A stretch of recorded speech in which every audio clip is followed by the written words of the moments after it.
Hi there, it's Sonia from Right Click Solutions. Thank you for joining me for our presentation on cybersecurity during the pandemic. This is our way of opening National Cybersecurity Awareness Month, which we've been champions for the past 5 years. Last year we had in-person workshops, but this year the format will be a bit different. We hope that since we're online, we can reach a broader audience as well as share even more information than last year. So let's get started.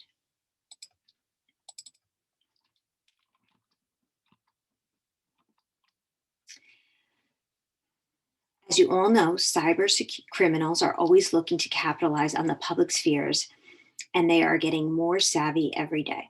They're harvesting information about you or your organization and sending phishing emails, pop-ups, and scams that are pointed and timely to make you believe they are legitimate. They put their work in, and if we are not scrutinizing our communications and verifying our every click, it will pay off for them. But the pandemic has given cyber criminals a very unique opportunity as everyone is affected by COVID-19. There's no need for them to research your vulnerability because it has been with you for the past 6 months. And it's made it very easy for a cyber criminal to throw out a phishing line with COVID-19 as the bait. Just like the CDC is recommending 20 seconds of hand washing to avoid the virus, the National Cybersecurity Alliance is recommending 20 seconds to good email hygiene. Being aware of the threats that are out there is a huge advantage, and you are in control of whether or not you will become a victim. Unlike crimes, when something is taken from you and you have no defense, you do have command over whether or not you will be victimized by cyber threats, because no one is forcing you to click a link or respond to an email. Your best defense is a combination of having proper security products and services in place and being educated. Today, I'm going to go over 3 COVID-19 scams, and we'll point out what you should be looking for to confirm it is a scam. I'm here to give you the tools to be able to discern if you are being misled, and hopefully these will become everyday practice for you when you're online. First off, and this rule should be part of your everyday routine, always assume every communication that you are unfamiliar with the sender is illegitimate. And you could take this even a step further by being extra attentive, even to emails that look like someone you know. If the wording is off, you might want to take a close look at the email address. Many criminals will purchase a domain that is 1 character off from a legitimate company domain. They will set up an email that looks remarkably similar to a legitimate one, masking it with the same profile properties, account details, and signature. It's a very sneaky way to pretend they are someone that you know or have a business relationship with. And we've seen this twice in the past couple of years, with hundreds of thousands of dollars stolen from the victim. So how do they do this? The main way is using this phishing emails. This is a way of obtaining sensitive information from you, like your passwords, emails, personal data.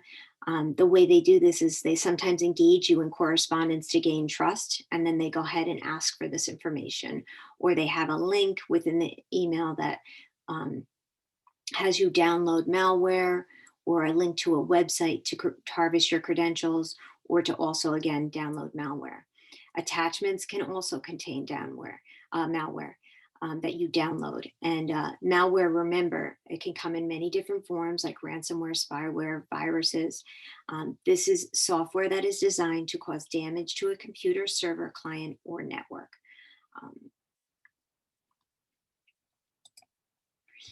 The first email we're going to look at spreads fear by panicking you that there's increased local infections. So if we were to take a very scrutinizing look at this email, we would see that there are some things that are just a little bit off. For instance, if we were to look at the first thing, take a look at the email address. And a very easy way to confirm whether or not this is a legitimate email address is to look at the domain in an incognito window or a private window using your internet browser. So I happen to use Safari. I use Safari as well as Google Chrome. Safari is a private window. With Google Chrome, you're going to open an incognito window. So when you go to File, New Incognito Window, also on Windows, there's 3 dots over in the corner that if you drop down, you'll see New Incognito Window. And then if you type in here, the domain that you want to validate, you can see it's not secure and that no one owns it. So right then and there, you could actually delete this email if you wanted to. But let's say you didn't recognize that. You continue to read through this email, you'll see that there's some very generic greeting here. You also see that they have a link in here, and as with any link, you can name the link, and you can also, and then you have the actual address. So there's two parts when you create a link. One is, what do you want to name it in your email? Because this could have been a button or it could have just been a word, and then there's the actual link. So if you were to hover over this, the actual link would show up in like a little pop-up. And if the two don't match, what's in the email as well as what's being shown in the pop-up, if that doesn't match, that's a red flag that it's most likely not legitimate. Using urgency in the verbiage of the email also is a red flag, as well as incorrect grammar or spelling and capitalization mistakes. If you ever click a link that brings you to log into someplace, again, that's something that no one would ever do that. In particular, a government office. So that's our first email. The next email is just exploiting you because you might be confused and stressed about what you should be doing for COVID. This one happens to be coming from a human resources department. Everyone in their organization should know who your HR representative is or who you're using for HR, whether it's Paychex or Insperity. So if this is not what you expect, then again, it's most likely not a valid email. Again, they're using very generic greetings here. The wording of the email is probably, might look a little off or not what you would expect from your HR department. Asking you to acknowledge something before a given date is again a red flag because it shows that there's some urgency here. You can hover over this. Here's a link that is named Communicable Disease Management Policy. And if you hover over that, you would see the actual website link. And you can kind of determine whether or not that's fraudulent. If you have concern about whether or not you should be signing a policy, I would connect with my HR department directly and ask them. I would not click any links in an email like this. Safety measures that deliver malware instead. So they're kind of masking, here's what you should be doing, but maybe that attachment or that link that they're sending to you is going to download malware that's you're going to cause damage to your computer or even worse to your network or your server.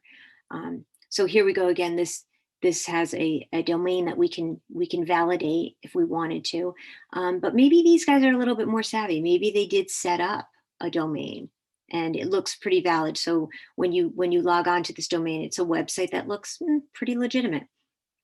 Then you move down into the email, you see a very generic greeting. You see, some of the grammar here. Go through the attached document on safety measures.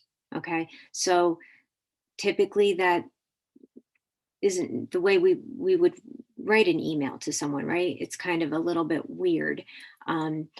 And this little measure can save you. So again, they're kind of like telling you really should be doing this, right? So some urgency there. They've included the safety measures.pdf. So again, that you hover over that, you can check to see if that link is fraudulent or not. And down in here, as we read on, you see they've spelled the word breathing wrong. So there's quite a few things in this email that would make me think this is not legitimate. So what happens if you mistakenly click a link? A lot of times nothing really happens. It's not like you get this big red flag or somebody, alarms start going off. What happens behind the scenes though can be very damaging. So the effects of a compromised email or compromised credentials, this illustration kind of shows you what might happen. So let me kind of go through this one. We've got a gentleman named Trey who works for Wisco Inc. and Trey's Amazon account was compromised. Now, when he logs into Amazon, he's actually using his work email address, and he's using a password that is the same password that he uses to log on to his work email, which is not a good, that is not a good idea at all. Let's say that Trey subscribes to Dark Web ID and he gets notice that his Amazon account was compromised and that they have the ID and the password. What this means is that someone can log on to Amazon, can see Trey's full name, his address. They can actually place some orders if they want to, especially if he doesn't have two-factor authentication set up, which is optional on Amazon and on a lot of different websites.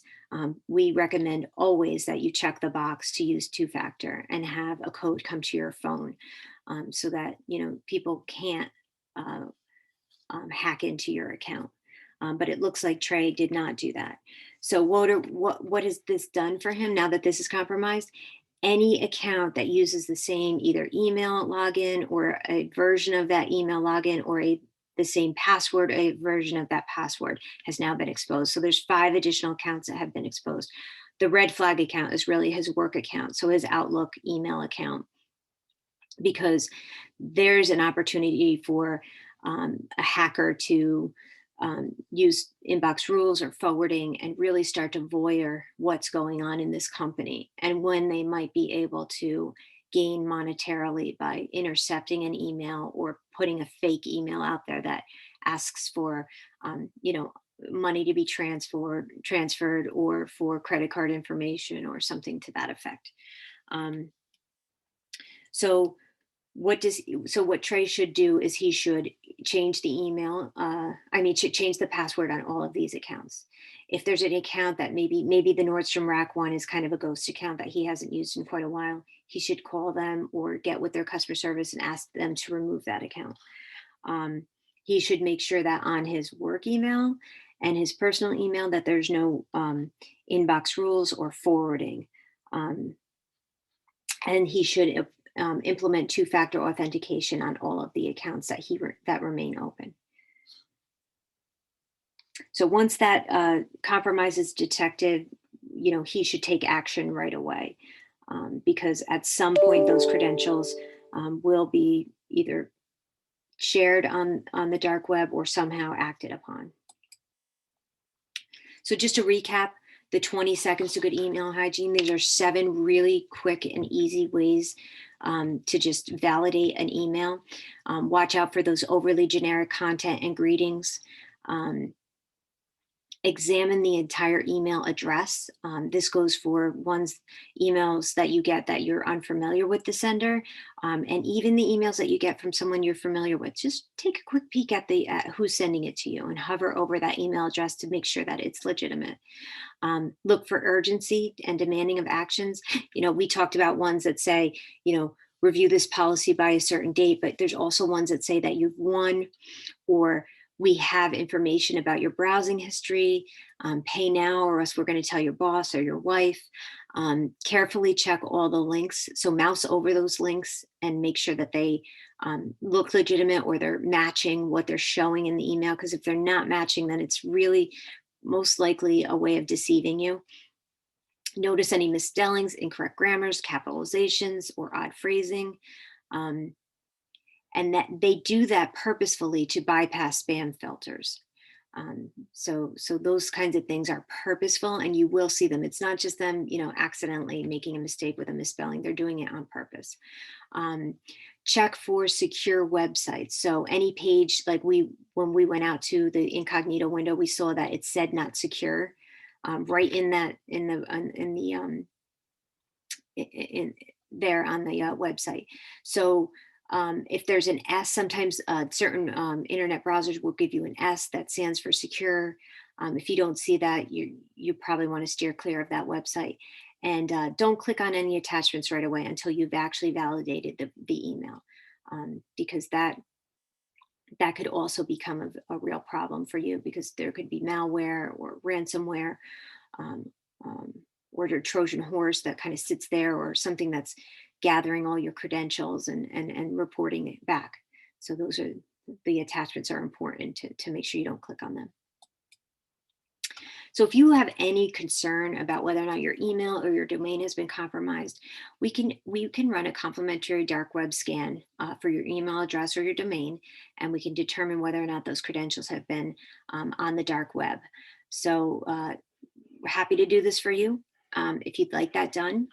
Or if you'd like more information about our partners, ID Agent, the dark web product, about any of the other security services and products that we offer, um, whether it's business continuity, multi-factor authentication, dark web monitoring, email filtering, virus protection, any of that, please feel free to email us at the team account, which is team@rcsllc.net. Um, just mention my name and the presentation, and I will get back to you with a phone call or with an email to better understand what your interest is. You can also just call us at any point.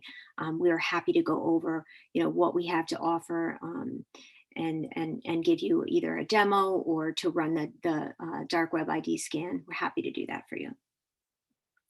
So in the coming weeks, we're going to be sharing more online safety information as well as recording of this presentation. So please look forward to weekly emails from us throughout October, and feel free to share this information with your families and friends and colleagues. Thank you again for joining us, and we look forward to doing this again next year. Thank you.